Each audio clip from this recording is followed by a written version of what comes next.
Hello friends, कैसे हैं आप सब। टीजीटी आर्ट गुरु में आपका स्वागत है।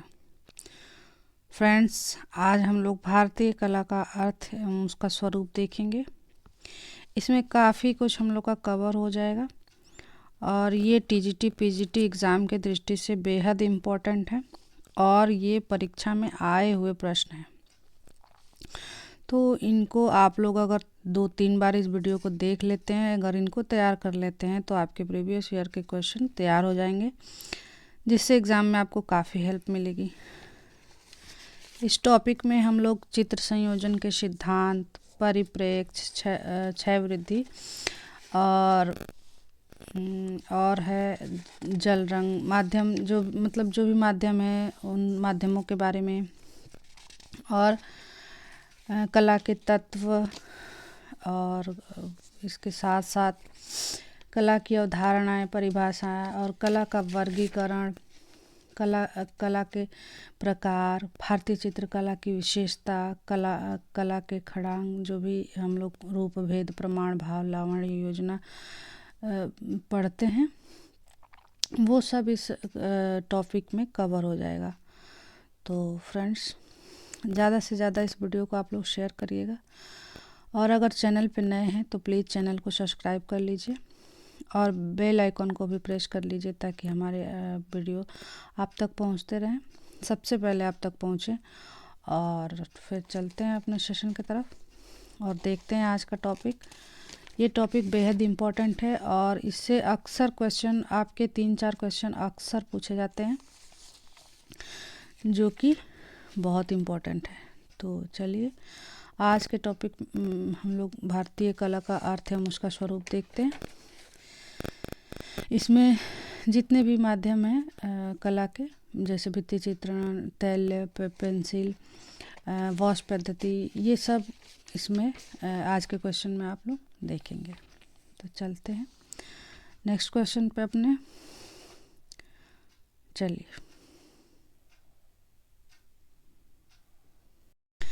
फ्रेंड्स, हम यहाँ पे क्वेश्चन जो हैं इनके आंसर को हाइड कर दिए हैं, जिससे कि आप खुद से आंसर दे पाएँ और फिर हम इसका राइट आंसर आपको बताएंगे।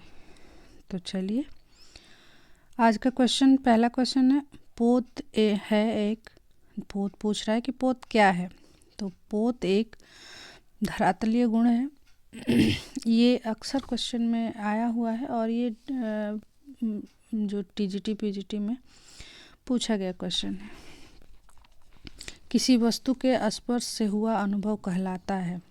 तो अभी हमने ऊपर जो देखा उसका राइट आंसर यही है, पोत।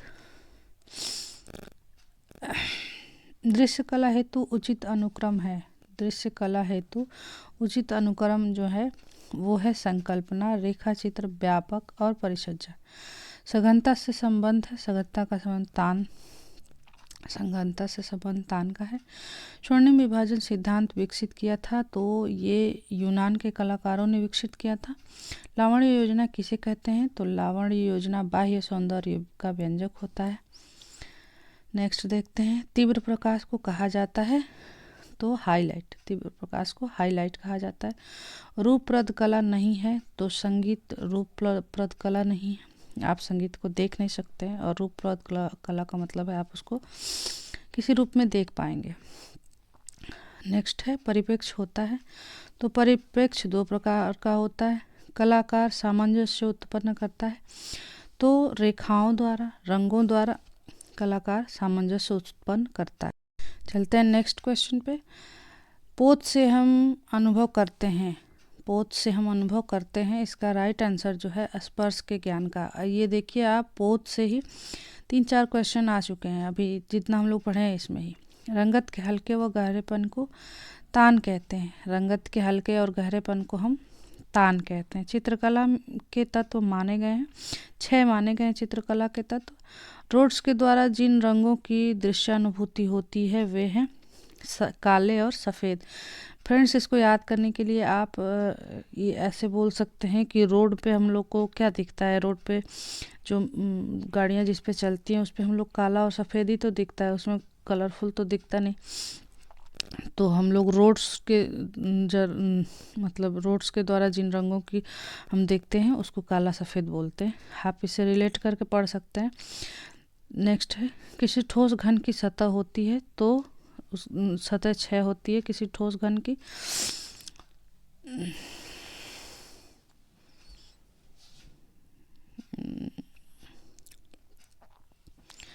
जैसे मैं आपको दिखाना चाहूँगी, एक सेकेंड।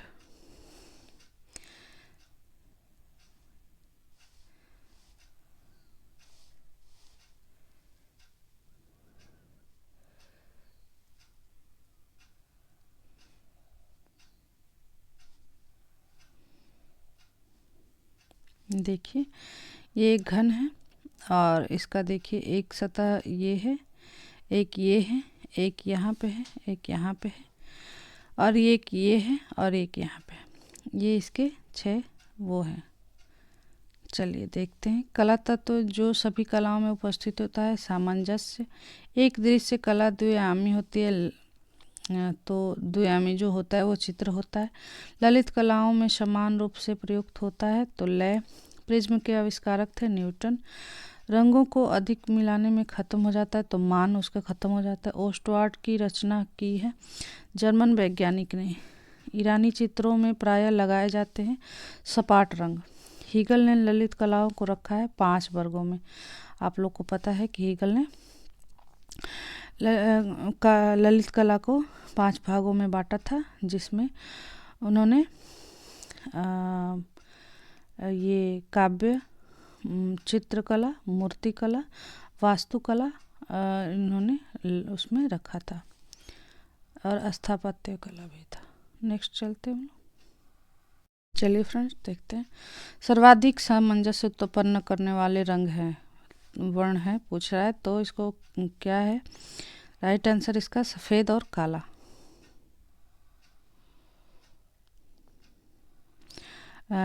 ऑरेंज और पीला भी होता है, कहीं कहीं ऑप्शन में दिया रहता है।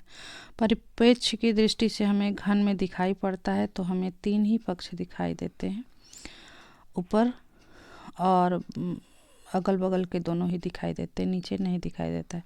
एक ही घन के विभिन्न तान मोनोक्रोम कहलाते हैं। एक ही रंग के विभिन्न तान हैं जो उन्हें मोनोक्रोम कहते हैं। दृश्य कला के अंतर्गत आती हैं तो चित्रकला, दृश्य कला के अंतर्गत चित्रकला आती है। चित्र को हम लोग देख सकते हैं। प्रकाश में उपस्थित रंगों को हम देख पाते हैं प्रिज्म के द्वारा।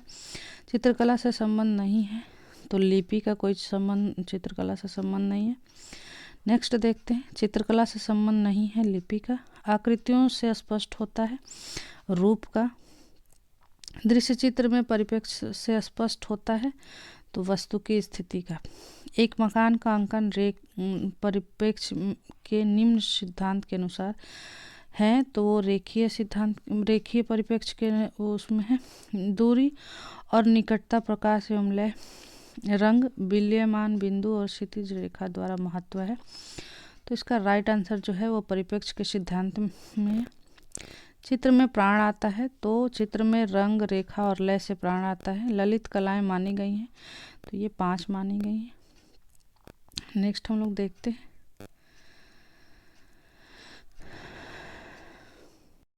नेक्स्ट, चित्र में प्राण आता है, तो चित्र में रंग, रेखा, लय से अभी हमने पढ़ी है। और ललित कलाएं मानी गई हैं, तो ये 5 मानी गई हैं, जिसमें अभी हमने आपको बताया ललित कलाओं के दायरे में आती है। तो ललित कला के दायरे में मैंने आपको अभी ऊपर बताया था चित्रकला, स्थापत्य कला और संगीत कला आती है, और इसमें काव्य कला है, मूर्ति कला है, ये भी इसमें आते हैं। 3 दिया है और 2 और है। वह तत्व जिसके अभाव में चित्र रचना संभव नहीं है, तो वो है धरातल। धरातल के अभाव में चित्र रचना संभव नहीं है। तो रूपप्रद कला का तत्व नहीं है, तो रूपप्रद का तत्व कोलाज नहीं है। घन के एक दर्शक देख पाता है, घन में एक दर्शक देख पाता है केवल 3 ही तल को देख पाता है, ऊपर और अगल बगल के दोनों तल को, नीचे का नहीं देख पाता है और पीछे का भी नहीं देख पाता है। लावण्य योजना का अर्थ है तो लावण्य योजना का बाह्य सौंदर्य का व्यंजक हमने ऊपर पढ़ा था। हीगल ने श्रेष्ठ माना, तो इन्होंने काव्य कला को श्रेष्ठ माना था। इन लोग का मानना था कि जिस कला में सबसे कम से कम सामग्री लगे वो कला श्रेष्ठ होगी।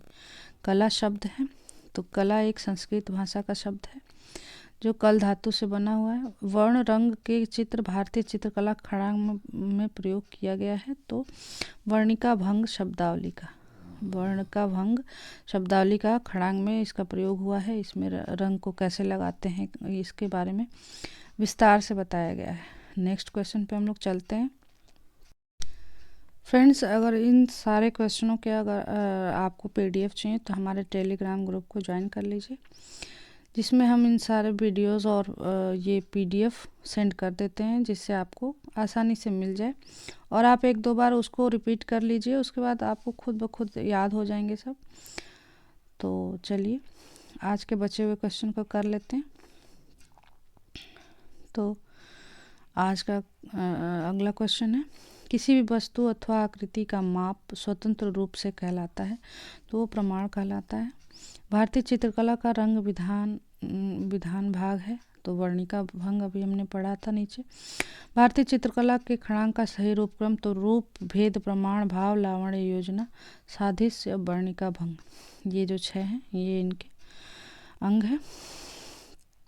प्राचीन भारतीय चित्रकला के खड़ांग में अनुपात के लिए प्रमाण शब्द का प्रयोग किया गया है। भारतीय खड़ांग के सूत्रधार हैं तो यशोधर पंडित जी हैं, और खड़ांग का पहला अंग है रूप भेद।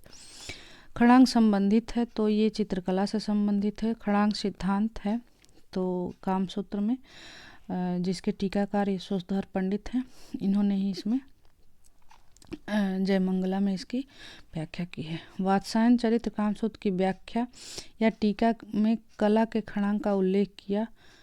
नेक्स्ट है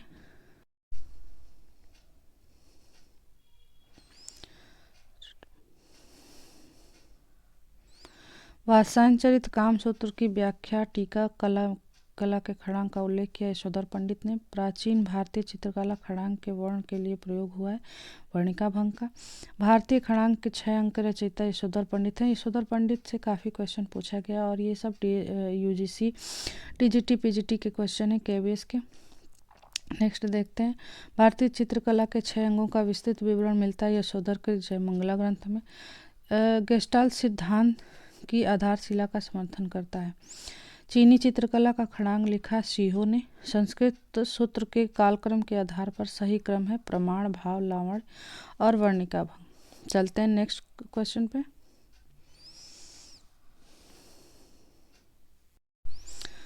भारतीय चित्रकला के खड़ांग में वर्णित सही तत्वों का सही क्रम है रूप प्रमाण भाव लावण्य। त्रिआयामी कला के रूप में मूर्ति कला और रूपरत कला का संबंध है, स्वर्ग नहीं है तो स्वर्ग का है। क्षेत्र को कहते हैं तो अंतराल कहते हैं। समस्त दृश्य कलाओं का आधारभूत घटक रेखांकन है। मुख्य रूप से दृश्यात्मक तत्वों के माध्यम से अनुभव किया जाता है आज की कला का। उस तत्व जिसके अभाव में चित्र रचना संभव नहीं है तो वो धरातल है। समान अथवा असामंजस्य अवयवों की पुनरावृत्ति से उत्पन्न निरंतरता को कहते हैं लय। फ्रेंड्स, आज का क्वेश्चन हम यहीं पे समाप्त करते हैं, क्योंकि वीडियो बहुत लंबी हो जाती है तो इस वजह से देख नहीं पाते हैं लोग। तो हम लोग इसको 2 पार्टों में देखते हैं, नेक्स्ट पार्ट में हम इसको कंप्लीट कर देंगे। तो आज आपने कितने क्वेश्चन सही किए हैं ये कमेंट में आप ज़रूर बताएं, और प्लीज़ वीडियो को आप लोग थोड़ा शेयर किया करिए जिससे काफ़ी लोग जुड़ सकें हमारे इस चैनल से। और लाइक सब्सक्राइब भी कर दिया करिए, अगर नए हैं तो प्लीज़ चैनल को ज़रूर सब्सक्राइब करें और बेल आइकन को भी प्रेस कर दीजिए ताकि हमारे नोटिफिकेशन आप तक पहुंचते रहें और जो भी हम वीडियो नया बनाएं वो आपको मिल जाए। तो चलिए फ्रेंड, आज का सेशन हम यहीं कंप्लीट करते हैं, और अगर चैनल पे नए हैं तो प्लीज़ सब्सक्राइब ज़रूर करें और लाइक शेयर भी किया करें, और वीडियो पे बने रहने के आपका बहुत बहुत धन्यवाद। मिलते हैं नेक्स्ट वीडियो में, तब तक के लिए धन्यवाद।